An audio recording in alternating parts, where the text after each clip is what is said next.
cabeça tá medicina, medicina, medicina, medicina.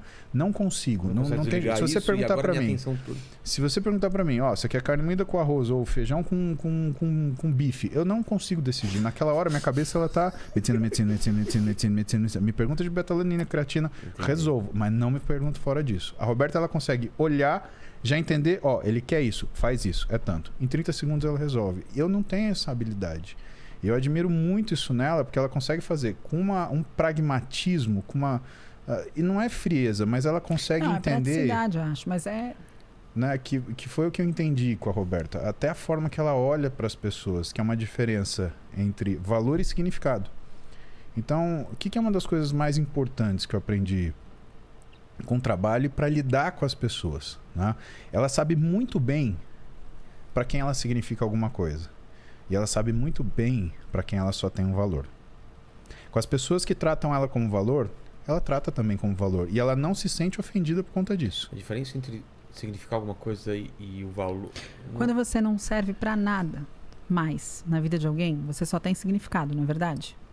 Uma pessoa que é querida para você. Uma pessoa que não precisa fazer nada, ela é querida para você. Sim, entendi. Se ela não tiver nada para te oferecer, entendi. ela ainda assim é uma pessoa que tem um significado na tua vida muito importante. O valor é porque você tem uma troca. E ele fala isso para mim. Óbvio que quem está de fora enxerga dessa forma, mas o que ele fala para mim é que eu sei exatamente quem são as pessoas que me olham com significado e as pessoas que me olham com algum valor. Entendi. E que ele fica impressionado por eu não me sentir ofendida quando me olham só pelo valor. O que você quer? Me fala o que você quer. Se eu puder fazer, eu vou fazer, senão a gente vai...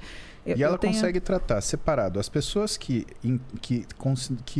enxergam um significado na Roberta, onde ela significa uma coisa muito importante, ela consegue devolver na mesma moeda. As pessoas que enxergam nela o valor, ela consegue mostrar o valor dela sem se ofender e sem ofender outra pessoa. Isso é o que e ela não dizendo, mistura essas coisas. Não é uma verdade absoluta. Não, isso é verdade. Você lida muito bem com as pessoas nesse sentido. E você lida bem ao ponto de você lidar melhor até pra mim. Então ela consegue enxergar quem está perto de mim, se essa pessoa enxerga em mim valor ou significado. Então às vezes ela para, Paulo, essa pessoa ela gosta de você assim, assim, assim, assim, então calma, essa pessoa não quis te ofender. Porque as pessoas às vezes elas cometem pequenos deslizes, né? E eu não fico puto, mas eu fico magoado. E ela percebe que eu carrego aquela dorzinha. Então ela vem, olha e fala, não, ó, aqui você tá errado. Essa pessoa ela gosta de você. Eu admiro isso também. Eu também fico magoado, eu também tenho dificuldade. Então, e ela consegue trazer, digerir pra mim e falar, ó, calma, que isso daí não é pra você. Para de sentir o que você tá sentindo. Mas você sabe o que acontece? As pessoas, o que eu observo é que as pessoas... Eu tive que lidar com muitas pessoas, né? Antes de ser nutricionista, eu trabalhei como gestora em uma empresa. Então, eu tinha muitos funcionários, eu tinha que lidar com pessoas, com conflitos. Responsabilidade. E o mais difícil quando você é uma gerente, quando você trabalha com gestão de pessoas, quando você está num cargo de liderança numa multinacional, é que você precisa lidar justamente não com as competências da pessoa, ou as técnicas, ou os títulos que ela tem. Você precisa lidar com a personalidade da pessoa, com as expectativas da pessoa e com a personalidade daquela pessoa. E com a capacidade dela se relacionar com o outro. Só que é muito fácil o ser humano, ao se relacionar com o outro, colocar sempre primeiro o seu interesse. Claro. Mas não entender por que o outro tem também um interesse, sabe? Então, às vezes, a pessoa não está fazendo aquilo para te ofender, ou ela não está querendo te usar, ela não tá vindo para te ofender. Na verdade, ela tem uma necessidade não atendida e ela acredita que você pode solucionar. Isso não é para te ofender. Isso foi a forma que ela conseguiu para se aproximar, ou a forma que ela conseguiu de pedir ajuda, né? De pedir um socorro. E entender que cada um está tendo uma luta interna que você nem sabe. Não sabe, você não sabe nada sobre a vida das pessoas. Essa é uma verdade. Eu tenho percebido aqui, assim. E as pessoas estão cada vez mais intolerantes com as outras pessoas. Então, total. E óbvio, as pessoas. Primeiro. E porque as pessoas estão sempre ocupadas, as pessoas estão sempre correndo, as pessoas estão sempre sem tempo. Então, sabe? É fácil você se ofender e falar, poxa, não percebeu? Não percebeu. Não percebeu. Ela está em outra sintonia, ela está... E isso e eu falo sempre para ele, a gente às vezes perde muito tempo se ofendendo. Total. Quando a gente podia transformar aquilo numa coisa sensacional. Eu tenho aprendido, minha mulher sabe disso, mas eu me ofendi e me chateava muito mais. E isso só faz mal pra você. A pessoa não tá nem sabendo que você tá chateado, ofendida, né? E ela já tem o não, então ela joga e vai. E eu... Uma das coisas que, sei lá... é um aprendizado disso e características de pessoas que já lidaram com coisas extremamente difíceis, né? E a Roberta me conta algumas histórias da vida dela que para mim, cara, eu não saberia lidar, né? Por outro lado, o fato de ser médico, você é treinado para quê? Você é treinado para atender a demanda. E às vezes não é só a demanda real, é a expectativa da demanda. E eu sempre me importei com isso à medida que eu entendia que a expectativa da demanda do meu paciente é um sofrimento. É. Então, às vezes, você ficar lá, você dá a mão pro seu paciente, você conversar com ele meia hora, né? É uma coisa banal. Você vai dar uma injeção no joelho dele, né? Mas aquilo para ele acha que ele vai morrer, entendeu? É. E você acalmar ele. Porque a vida dele não vai ser mais a mesma. Exatamente, né?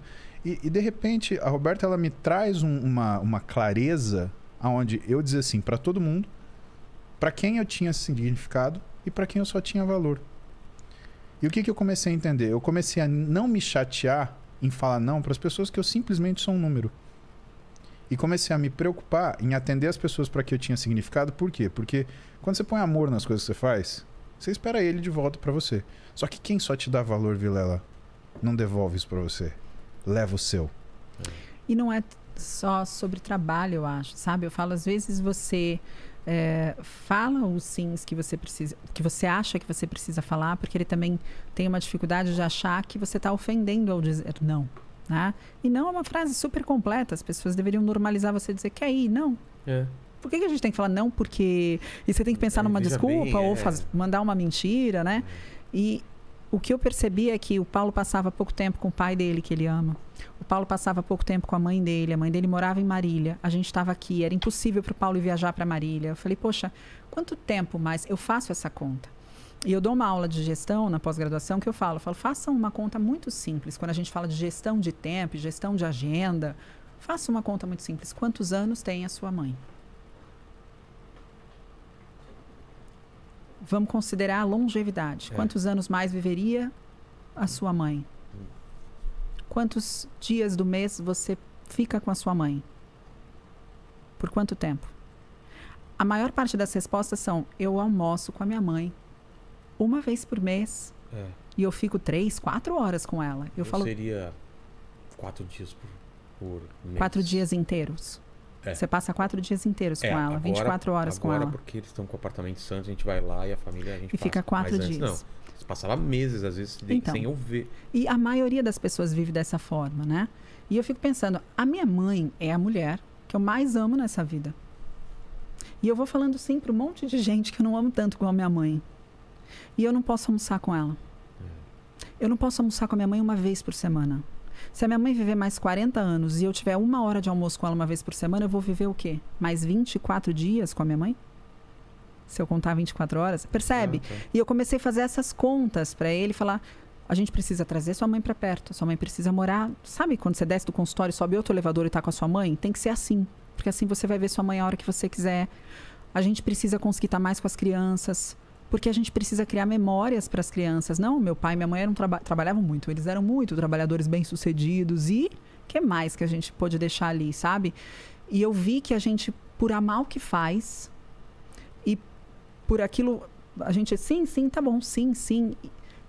A gente se viu num momento em que era muito sim para um monte de gente que a gente nem conhecia, sem perceber quantos nãos a gente estava dizendo. Vocês vêm almoçar aqui? A gente não pode. Vocês vão vir no aniversário? Não dá. Quantos não? E esse não, como que a gente se sente mais confortável em dizer esse não? Percebe? Como que a gente fala não dá porque eu vou trabalhar? Ok, desculpa, prefeita? Exato. Ninguém mais questiona. Não dá porque eu vou trabalhar. É verdade. Quando você fala que vai trabalhar, ninguém te questiona. Se você fala, eu quero ficar com meu filho, fala, eu acho que ele não Ou quando gosta você de fala, mim. você pode vir trabalhar, e você fala, eu vou declinar o convite porque eu vou passar a tarde com meu filho. Não soa tão natural para as pessoas quanto eu não posso ir porque eu trabalho nesse dia, sabe?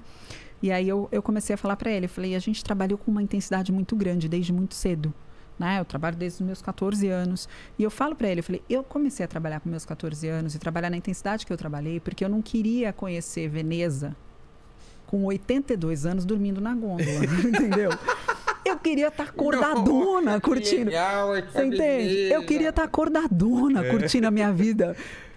sabe, com Gritando, vitalidade. Velocitar, lembra do filme lá? Com vitalidade, sabe? Eu falo Velocitar. pra ele, a gente precisa fazer. E a gente ainda tá aprendendo isso, porque eu ainda tô num ritmo de trabalho que, assim, eu considero desumano. É surreal o ritmo de trabalho que eu tenho. Porque eu ainda tô fechando alguns ciclos da minha profissão, né? E falo pra ele, a gente precisa se programar para que a gente possa ter esse equilíbrio. Acho que é o mais difícil da vida para todo mundo hoje, que está vivendo hoje. Quando entrou a pandemia, isso piorou num grau, porque a gente estava no ambiente de trabalho o tempo inteiro. Abriu o computador, acabou, estamos trabalhando. E aí, que horas você fecha o computador? Né? Você almoça na frente do computador, você continua, e você vai mas só mais um pouquinho, eu estou em casa mesmo, não vou ter que pegar trânsito, não vou pegar o carro. E foi assim. Então, foi bem preocupante, mas a nossa rotina hoje, eu acho que está começando a ficar uma rotina em que a gente consegue ficar mais tempo junto, né, amor? Porque eu faço essa conta também, quanto tempo eu tenho com ele. E a parte de lazer, como que vocês pensam isso? A gente tem que fazer uma viagem por ano, a gente vai dividir isso ao longo do ano, é uma grande viagem? A gente passou 10 anos sem férias de uma semana, de um final de semana. A gente passou 10 anos sem passar um final de semana fora. Assim, com a minha mulher, já tá é muito puxado. Mas assim, coisa de não ir até a Praia Grande, eu e ele. Vamos molhar o pé. Não. Nada. Isso. Final de semana. Não, final de semana ainda tinha. Nesse período de construção foi assim, né? A gente saiu do nada e tinha... Eu tinha 2 pós-graduações por mês. Ele fazia duas Eu fazia pós. uma no final de semana, a outra no final de semana, eu tinha 2 pra descansar. Um deles eu dava plantão. Dava plantão. Ou palestrava, ou aceitava fazer uma palestra. Então a gente passou muito tempo. E aí o que a gente combinou foi, bom, agora a gente consegue tirar pelo menos... E com o consultório a gente se preocupa porque a gente tem 19 profissionais no consultório, além do coworking de salas que a gente tem. Então, sair de férias também é uma responsabilidade muito grande, porque a gente está falando de mais de 19 famílias que tem ali, sabe? Sim. Então, hoje a gente consegue tirar 15 dias de férias no ano e a gente faz uma viagem com as crianças. E detalhe, a gente só consegue tirar essas férias entre Natal e Ano Novo, porque a gente consegue dizer não para o paciente, claro, Natal e Ano Novo, porque ele também não está... mais ou menos também, tirando férias. Então já faz manda o quê? Mensagem no nosso telefone no Natal e no Ano Novo. A gente trabalha à distância, não tem problema. Não tem problema. Se vocês precisarem, tá tudo certo. Mas é mais fácil responder um SMS em Portugal, é mais da hora. É mais gostoso isso. E aí o que a gente consegue fazer é, no Natal, pegar o avião e voar, e dia 5 de janeiro a gente está de volta. Nossa. Então a gente vai dia 24 mesmo, pega o avião dia 24 para voltar geralmente dia 5. Aí agora, a partir desse ano, depois de tudo isso que aconteceu, a gente combinou que você tá vendo? A gente combinou, eu mesma já dou um passo para trás, que a gente vai tirar 30 dias de férias. Olha Se só. tudo der certo esse ano. E vai ter pelo menos uma viagem só eu e ela.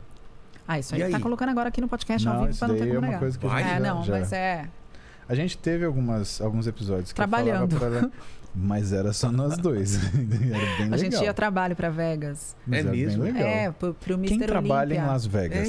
Maravilhoso. A gente conseguia.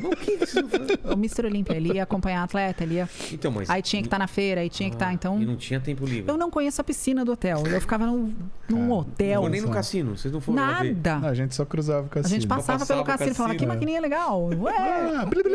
Nossa, vamos dormir. Buf. Eu não conhecia a piscina do hotel, quanto mais Vegas, né? Porque não dava.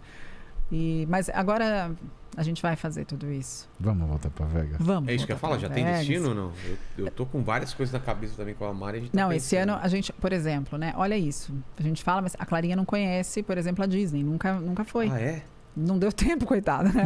Quantos anos ela tá? 11. Pô, a idade ideal. A Duda a gente levou com 6. A Duda a gente conseguiu levar com 6. 4 dias. 17. Não lembro. E aí a gente falou, bom, esse ano a gente vai programar alguma coisa para as meninas e depois para a gente e depois... Então, se a gente tiver aí, se tudo der certo e der 30 dias de férias, porque tem muito imprevisto a vida do médico. Tem, por exemplo, meu paciente se machucou, eu volto para operar.